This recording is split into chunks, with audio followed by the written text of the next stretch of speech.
Hello and welcome to Jump Inside Games. Today we're doing an episode. It's called the Jump Inside series, and basically we give you a bit of a look at the beginning of the first few hours into a video game, and that is no different for the game that I want to do today. However, normally we do newer games. This time I'm doing a game that I think came out around 6 or 7 years ago. This is Kingdom Come Deliverance. I mean, honestly, this game came out back in 2018. I can't believe that is 6 years ago. That is crazy to think of. Now, you might be wondering, why on earth would I be playing this particular game right now? Well, I'll give you an answer for that. This game is getting a sequel. Yes, that's right, a sequel. And I'm so excited about it that I thought I'd take a look back at this game that I haven't played in a very long time. And I want to get back into the game and just see what it's all about all over again. So come along, let's take a trip back into the original Kingdom Come Deliverance. Let's go. Oh, look, there's Sir Radzik on a horse. This is so cool. I love this game. I love this game. I love every portion of this game. Oh, it's so cool. And as we start off in this game, we start off as Henry. Henry is not a warrior, a battler, or anything like that. He's just a normal person. Henry, get up now. There's work to be done. Basically, he has his own friends, he does his own job, and he just has a normal life. Now, this game is an RPG open world medieval with skills and dialogue options. And one of the things that's interesting is depending how your skills are, depending on what the dialogue options are. So, for example, when you go into this first scene right here, where you're talking to your mother, depending what you want to answer her depends on where your skill level's at as you start this game. So, for example, depending what you want to answer will depend your level in speech, agility, vitality, and strength. I was with Bianca. We were, talking? Now, you probably already know what an RPG is, but in case you don't, in this game, you'll be able to eat food. You'll be able to open and loot chests. You'll be able to lockpick, change your outfit, explore or trespass in different areas, ride around on a horse, and gain money and shop for items. And what you'll be happy with is knowing that they have put sprint inside this game, so you can run faster for a short period of time. Can we get started? We can. If you ask any fan of Kingdom Come Deliverance what they love about the game, probably the fighting will come at the very top. This game has got sword fighting, and the sword fighting in this game is so expert levelly designed. Unlike other games where you just press a button and you just do the same move over and over again, this game has got something a little bit more unique about it. You actually have to look and concentrate on how you battle in this game, because these guys will block you. This is not an easy fighting game. You will have to work to defeat your enemy. You aren't taking on a battle of 6 or 7 people at a time, especially at the beginning. You want to make sure you're only taking on one opponent at a time, because that's the way Henry's going to learn to start fighting. This game has got loads of different fighting techniques. It's got block, stab, slash, and click that you will have to do in order to defeat your enemy.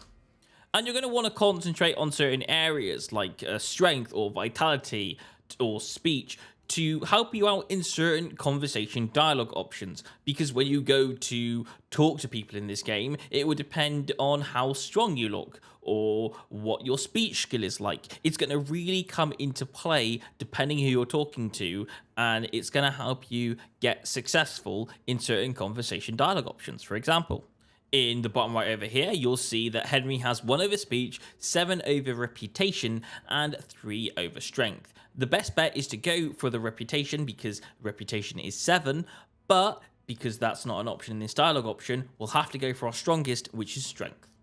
I must have misheard you. It's... You son of... Goodbye.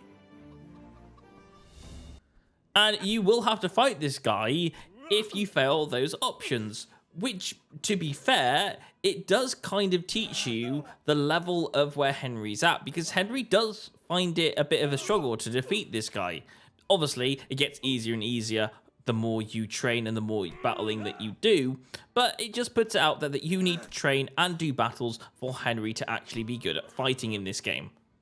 One thing I love above all others is the story of this. The story drags you in immediately and it pushes you right into the heart of the action. You start off as Henry, having a normal day, normal life with his normal friends, and then suddenly the whole city gets attacked. In fact, at this point in the game, it doesn't really give you any information on why the city is getting attacked. Why would you? You're just a normal person of the city. Your parents die and you have to escape and flee the city. One thing I do love about this game has consequence, because obviously it's an RPG. In case you don't remember that, I'll show you an example. Basically, these invaders here are attacking Teresa. If you help or you don't help, it will affect certain later part portions of the game. Whether that being big or small, different parts of this game affect others. Now, one thing I do love about this game is the fact that you get to choose what Henry wears and what type of armor he uses, what sword he uses, and it really does affect what he looks like in cutscenes.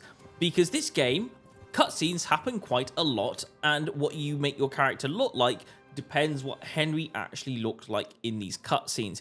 It also affects certain things like dialogue options as well. You see what Henry looks like quite a lot of the time, considering you are playing in first person.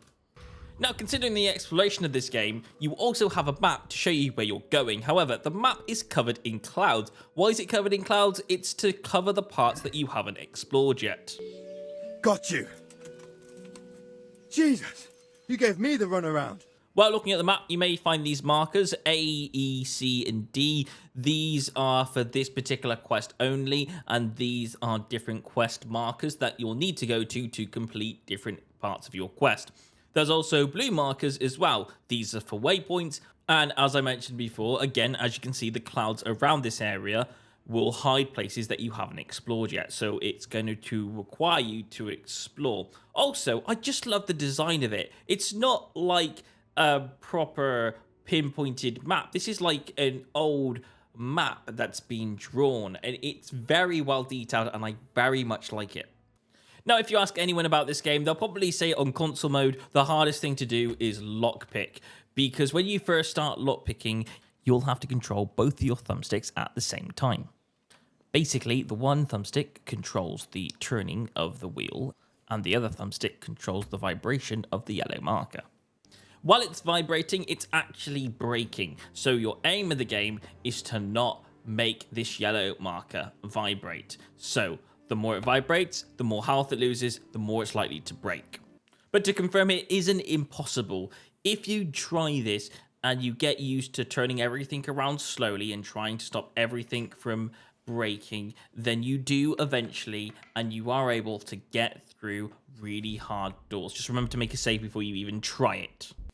So overall, I will end it on this note. This game is all about concentrating while enjoying this game, which is really cool, because if it's enjoyable and it requires you to concentrate, it does have an immersive effect on you. This game really just drags you in to being the character of Henry. And for that, I love this game. If you enjoyed this video, please don't forget to like and subscribe. I would very much appreciate it. And tell me what your thoughts are about this game in the comments below, because this game, for me, is beautiful. And I wonder what your thoughts are on this. So, I will see you guys on another Jump Inside video. Thanks for watching, and goodbye. Let the flame fill the night. When we touch, then we ignite. Let the flame fill